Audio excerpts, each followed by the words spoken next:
tumekuwa na kikao cha jukwaa la haki jinai taifa. Kikao hiki kipo kwa mujibu wa sheria inayoanzisha Ofisi ya Taifa ya Mashtaka. Katika kifungu cha 27 imeanzisha jukwaa hili, na jukwaa hili liko katika ngazi ya wilaya, ngazi ya mkoa na ngazi ya taifa. Lakini kuna ngazi nyingine ya juu ya mawaziri ambao wanahusika na masuala ya haki jinai. Katika kikao chetu, kwa mujibu wa sheria, kikao hiki kina jukumu la kutafuta suluhu ya changamoto mbalimbali ambazo zinaukumba mfumo wa haki jinai. Lakini pia kikao hiki kina jukumu la kufanya analysis ya mambo yale ya kimkakati yanayohusiana na kuongeza tija kwenye mfumo wa haki jinai. Kwa leo tulikuwa na kikao chetu, tulikuwa na agenda mbalimbali, na agenda zetu ni mkusanyiko wa changamoto na mambo ambayo yameanzia kwenye mabaraza, kwenye majukwaa yale ya ngazi ya wilaya na mikoa, ambayo kwa level zile ya kuweza kupata suluhu. Kwa leo tumekuwa na kikao chetu. Kikao chetu kina wajumbe muhimu kwenye ule mfumo wa haki jinai. Kwa leo tumejadili changamoto mbalimbali.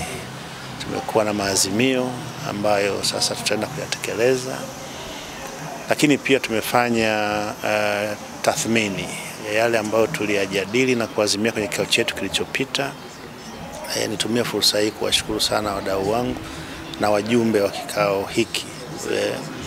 Mengi ambayo tuliazimia kwenye kikao kilichopita wameyatekeleza kwa ukamilifu kabisa, na yale machache ambayo pengine yanahitaji msukumo mkubwa zaidi yameanza kutekelezwa, na tumekubaliana basi tuyafikishe mwisho. Kati ya mambo ambayo jukwaa hili limeyajadili leo ni hali ya magereza yetu, msongamano magerezani. Kwa kweli tumefarijika sana leo kupokea taarifa ya magereza, ya hali ya magereza.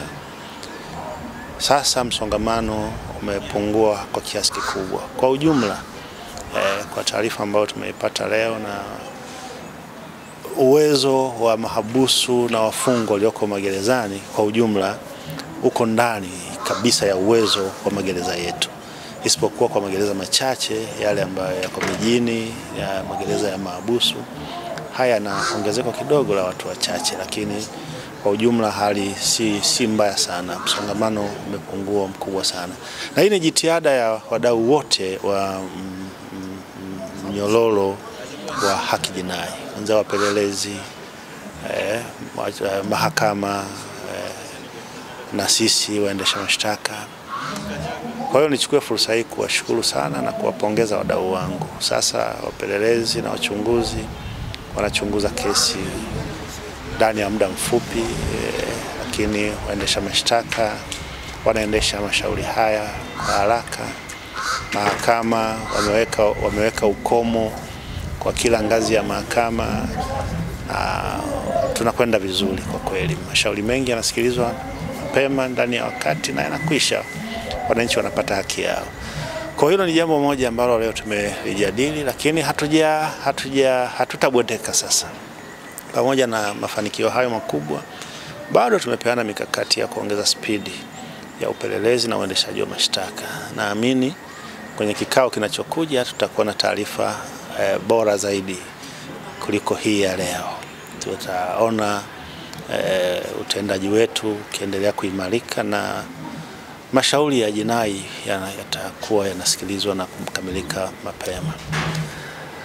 Pamoja na hayo, tunalo jukumu la kupambana na kukabiliana na biashara haramu ya usafirishaji wa madawa ya kulevya. Kwa pia tumejadili na tumepanga mikakati kabambe kabisa ya namna ya kudhibiti na kukabiliana na biashara hii. Niwahakikishie tu wafanyabiashara wa dawa za kulevya na hawana nafasi kwa kweli, na watafute tu biashara nyingine ya kufanya kwa mikakati na ambayo tumekubaliana kwenye kikao chetu leo.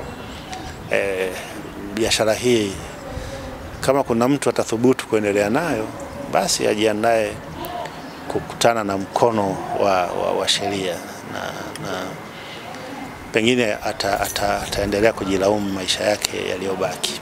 Atafute tu shughuli nyingine ya kufanya.